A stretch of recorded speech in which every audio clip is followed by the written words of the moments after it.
একটা তথ্য জানিয়ে রাখি যে সাকিব যেহেতু আরেকটা টাইম জোনে আছেন, সাকিবের এখানে এখন হচ্ছে রাত 12টা, সাকিব আমি যদি ঠিক করে থাকি। না, না, দুইটা রাত দুইটা 2টা? ও, রাত 2টা। সাকিব এতক্ষণ মানে আমরা উনার কাছে যা শুনেছি যে দুই মেয়েকে সময় দেওয়া এবং নানা কারণে উনার ব্যস্ত জীবনী যাচ্ছে। তারপর আমরা আমাদেরকে সময় দিয়েছেন, সাকিবকে অনেক ধন্যবাদ। তো সময় দেওয়াটা নিয়ে একটা ছোট গল্প আছে, গল্পটা আমি আপনাদেরকে একটু বলি। সাকিব আছেন সামনে। আমি অনেক মানুষকে ইন্টারভিউ করেছি আসলে জীবনে, বা অনেকে প্রশ্ন করেছি, কিন্তু সাকিব আল হাসান ব্যাপারটা এরকম আমার কাছে যে যখনই সাকিব আল হাসানের সঙ্গে আমার দেখা হয়েছে, আমি সাকিব আল হাসানের একটা লম্বা ইন্টারভিউ করেছি আসলে 2016 সালে, প্রায় 3-4 ঘন্টা ধরে ইন্টারভিউ করে এটাকে 3-4 পর্বে টেলিভিশনে দেখানো হয়েছে। কিন্তু আমি সারাক্ষণই অনেক নার্ভাস ছিলাম। সাকিব আমাকে নার্ভাসনেস কাটাতে সাহায্য করেছে নানাভাবে, নানা কথা টথা বলে। এখনো আমি যথেষ্ট পরিমাণে নার্ভাসই আছি। এবং সাকিব যখন রাজি হলেন যে হ্যাঁ আমাদের সঙ্গে উনি কথা বলবেন, তখন আমার মনে আছে যে আমাদের প্রযোজক আরাফাত এবং আমি এটা নিয়ে আলোচনা করতেছিলাম এবং বলতেছিলাম যে সাকিব রাজি হওয়া মানে আমাদের জন্য এটা অনেক বড় ব্যাপার। কতক্ষণ পরে আমার কাছে একটা মেসেজ আসলো যে সাকিব আল হাসান তো আমাদের কাছে জানতে চেয়েছেন যে আমরা এর জন্য কত টাকা দিব। আমরা মোটামুটি ভাবে আমাদের হজম হয়ে যাওয়ার অবস্থা যে আমরা তো সাকিব আল হাসানকে টাকা দেওয়ার মতো অনুষ্ঠান এটা না। তারপর আমরা বললাম যে একটা টোকেন টাকা আমরা দিই। সাকিব আল হাসান বলছেন যে হ্যাঁ টোকেন কোনো অসুবিধা নেই, কিন্তু টোকেন টাকাটা দিতে হবে সাকিব আল হাসান ফাউন্ডেশনকে, যেই সাকিব আল হাসান ফাউন্ডেশনটা সাকিব আল হাসান চালান এবং সেটা দিয়ে বিভিন্ন মানুষকে সাহায্য করে থাকেন। এবং সাকিব সেই ফাউন্ডেশনের ব্যাপারে কতটা প্যাশনেট সেইটা বোঝানোর জন্য আমি আসলে এই গল্পটা একটু বললাম। তারপর আমরা সাকিব আল ফাউন্ডেশন সম্পর্কে সাকিব আল হাসানের থেকে একটু শুনতেও চাই। সাকিব। আসলে ফাউন্ডেশনটা করার উদ্দেশ্য বা এই সিচুয়েশনের জন্য না, অবশ্যই হুম। ফাউন্ডেশনটা অনেক আগে থেকেই ফর্ম করে রাখা হয়েছিল। এটার মেইন উদ্দেশ্য ছিল অবশ্যই স্পোর্টস বেসড, যেহেতু আমি স্পোর্টসের একজন হুম। মানুষ। সো এটার ফার্স্ট টার্গেট ছিল যে স্পোর্টস নিয়ে কাজ করা, একাডেমি কিংবা অসচ্ছল ক্রীড়াবিদ তাদের নিয়ে কাজ করা। যেহেতু আমার আসলে ওভাবে সময় হয়ে উঠছিল না, তো এটা নিয়ে আসলে ওভাবে কাজ করা হয়নি। এটা নিয়ে আরো দুইটা প্ল্যান আছে, যেটা হচ্ছে যে এডুকেশন এবং হেলথ, এই দুইটা সেক্টরেও এই ফাউন্ডেশনটা নিয়ে আসলে কাজ করার ইচ্ছা ছিল। সো এই বেসিক্যালি এই তিনটা সেক্টর নিয়ে কাজ করার ইচ্ছাতেই এই ফাউন্ডেশনটা তৈরি করা হয়। বাট এটা কখনো আত্মপ্রকাশ করেনি কিংবা এটার কোনো কাজও করা হয়নি, সত্যি কথা বলতে। হুম। কারণ আমার ইচ্ছা ছিল যে যখন করব আসলে খুব ভালোভাবেই করব। যেহেতু এরকম একটা প্যান্ডেমিক সিচুয়েশন আমাদের সামনে এসে গেল, বা এটা আসলে কারো তো হাতে নাই, এবং এরকম একটা সিচুয়েশন যেহেতু সামনে চলে এসেছে, তখন আমি আসলে ভাবলাম যে ওয়াই নট আমি আমার ফাউন্ডেশনের মাধ্যমে কিছু করার চেষ্টা করি, বা আমার সামর্থ্যের ভেতরে যতটুকু সম্ভব আমি এই খারাপ সময় যদি করতে পারি, আমার নিজের কাছে ভালো লাগবে, অন্যদের কাছে হয়তো ভালো লাগবে, অনেকে ইন্সপায়ার হবে কিংবা অনেকে সাহায্য হবে, সেটা বড় কথা না। সব থেকে ভালো জিনিস যেটা হচ্ছে আমার কাছে মনে হয় যে আমার নিজের কাছে ভালো লাগবে কিংবা নিজের একটা স্যাটিসফ্যাকশনের জায়গা তৈরি হবে। তো এই কারণেই আসলে এই তাড়াহুড়া করে আসলে এটার আত্মপ্রকাশ করা, তা না হলে এটা আসলে ছিলই ফাউন্ডেশনটা, বাট কখনো ওভাবে আত্মপ্রকাশ করেনি। সাকিব, একটা জিনিস আমি একটু জানতে চাই যে আহ, এই বছরের শুরুতে না, 2-3 মাস আগে আমি যদি বলি, ইয়া পাওয়ার আগে আপনার একটা ব্যবসা প্রতিষ্ঠান নিয়ে অনেক রকম কথা হয়েছিল। তখন আপনি একটি বড় ব্যাখ্যাও দিয়েছিলেন যে আসলে এই ব্যবসা প্রতিষ্ঠানগুলি তো সব আপনার পক্ষে এরকম করে দেখা সম্ভব না, প্র্যাকটিক্যালি এইটার মধ্যে আসলে আমরা আশাও করি না আপনি এটা দেখবেন। কিন্তু আপনি যেসব ব্যবসা বাণিজ্যে আপনার নাম ব্যবহার করা হচ্ছে বা আপনি যেগুলিতে জড়াচ্ছেন, সেগুলি আপনাকে আসলে বড় একটা চাপের মধ্যে ফেলছে কিনা? মানে আসলে তো ব্যবসা খুব সরল কথা না, বা আপনি একটা খুব ব্যবসায়ী মানসিকতার লোক কিনা সেটাও আমি খুব ভালো বুঝতে পারি না আসলে। আসলে যেটা হচ্ছে যে মানে আমি যখন ব্যবসার ভেতরে ঢুকবো কিংবা ব্যবসা নিয়ে চিন্তা করব, তখনই এইগুলো নিয়ে আসলে আহ, বলা সম্ভব। আহ, একটা জিনিস যেটা হচ্ছে যে হ্যাঁ, যেগুলোর সাথে আসলে আমার নাম আছে, অবশ্যই আমার সেখানে রেসপন্সিবিলিটি আছে কিংবা থাকবে, এটা স্বাভাবিকই। এবং সেই জায়গাটাতেও আসলে আমার শিক্ষা নেওয়ার বিষয় আছে যে এইগুলা কিভাবে আরো বেটার ওয়েতে রান করা যায়, কিভাবে আরো অর্গানাইজড ওয়েতে রান করা যায়, এবং কোনো ল্যাব ছাড়া কিংবা কোনো গাফিলতি ছাড়া যেন সব কাজগুলো সম্পন্ন হয়, সেটা কিভাবে ঠিক করা যায়, সেটা অবশ্য আমার দায়িত্বের ভেতরই পড়ে। সাকিব, আরেকটা জিনিস আছে, আপনার বন্ধু দীর্ঘকালের, আমি যদি বলি যে আপনারা একসাথে অনেক লম্বা সময় খেলেছেন, তামিম।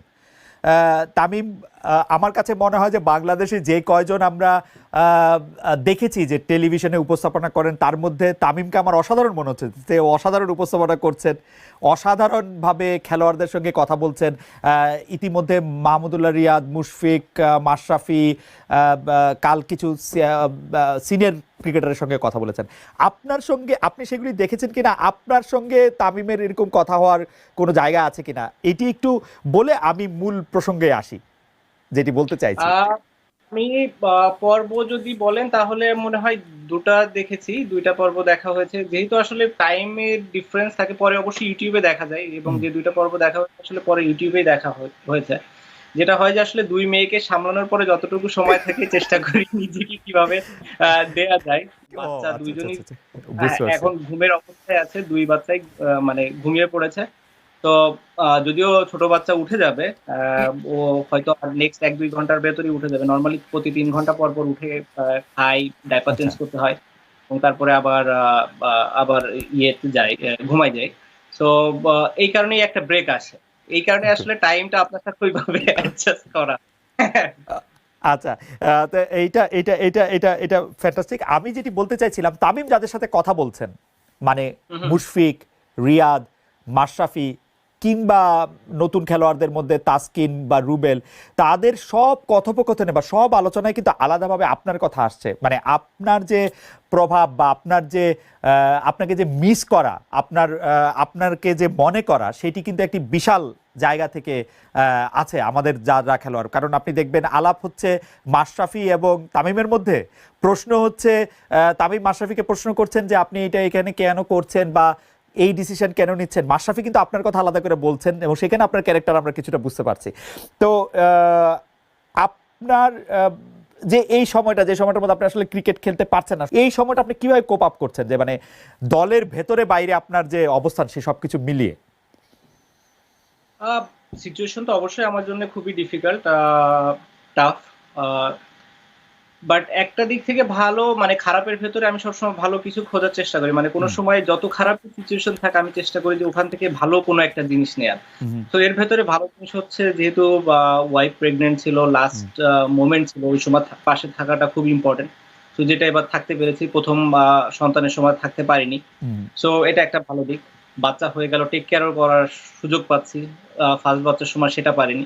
তো এই দুইটা খুব ভালো একটা পজিটিভ দিক। বাট স্বাভাবিকভাবেই মানে এটা তো মনের পেছনে সবসময় মনে হতেই থাকে যে না আমি খেলতে পারছি না কিংবা খেলতে পারবো না। হ্যাঁ, যদিও এখন কোনো খেলাই হচ্ছে না, আনসার্টেনটিতে আছে কখন খেলা শুরু হবে কিংবা কখন হবে না। বাট যখনই হবে তারপরেও তো আমি জানি না যে আমি আসলে, আমার টাইম তো আছে আরো প্রায় 6 মাস, 5.5 মাস, 6 মাসের মতো। আমার তো অতদিন বাকি আছে। সো যদি নেক্সট 1 মাস পরে খেলা শুরু হয়ে যায়, তো আমি আরো 4 মাস, 5 মাস, 6 মাস পরে খেলবো। তো ওই জায়গাটা তো অবশ্যই খারাপ লাগে, এবং খারাপ লাগার মতোই বিষয়। বাট আমার কাছে মনে হয় এটাও একটা এক্সপিরিয়েন্স, শেখার অনেক কিছু আছে। আসলে অনেক সময় বা অনেক কিছুই আমরা অবহেলা ছলে দেখি কিংবা নেওয়ার চেষ্টা করি, যেটা আসলে নেওয়া উচিত না। আমার কাছে মনে হয় এই বড় শিক্ষাটা আমি খুব ভালোভাবে পেয়েছি। আপনার সাথে যখন আমার লাস্ট কথা হয়েছিল 2016 সালে, তখনও আপনি তার কিছুদিন আগে আপনার কিছুটা ব্যানের মধ্যে দিয়ে আপনি যাচ্ছিলেন, সেটি একটি অন্য কারণে, এবং তখন আপনি বলেছিলেন যে খেলা না থাকলে আপনার পক্ষে এইটা মেনে নেওয়া অনেক কঠিন, খেলাটা আপনি এতই এনজয় করেন আসলে। স্বাভাবিক, একটা প্লেয়ারের জন্য মাঠে আসলে থাকাটাই সব থেকে বড় ইম্পর্টেন্ট। মানে মাঠে না যাওয়াটাই হচ্ছে সব থেকে কষ্টের বিষয়।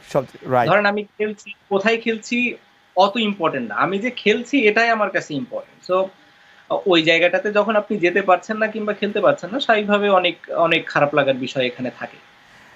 সাকিব, আপনার কাছে আরেকটু সিরিয়াস বিষয়টা কথা বলি। আপনি সর্বশেষ আমরা দেখেছি যে আপনি খেলোয়াড়দের অধিকার নিয়ে একটি সংবাদ সম্মেলন করেছিলেন, খেলোয়াড়রা আপনাদের পাশে ছিলেন, এবং কিছু কিছু বিষয় যেগুলি খুবই যৌক্তিক বোর্ডের কাছে আপনি আসলে উপস্থাপনও করেছিলেন।